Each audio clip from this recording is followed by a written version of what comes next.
Edit করে নেন ধোয়া হইতেছে ধোয়া দেখ দেখ শ্যামলের কেমন লাগতেছে। গাইস আমরা আসছি সুন্দরবন। সুন্দরবন এসে ছাদের উপরে পিকনিক করছে।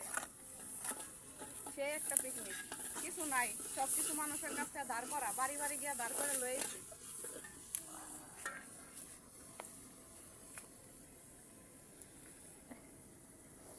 সুন্দরবনের চারপাশটা একটু দেখাও তো, এমনি করলে এটা কি হবে? আচ্ছা পাতার লাগারে সব দিয়ে এদিকে আলু দাও,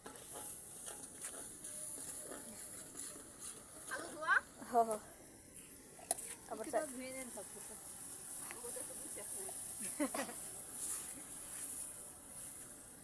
আজকে আপনার মুখে কিছু করে নেবেন তাহলে আবার না না ওই কাজ আমি করি না।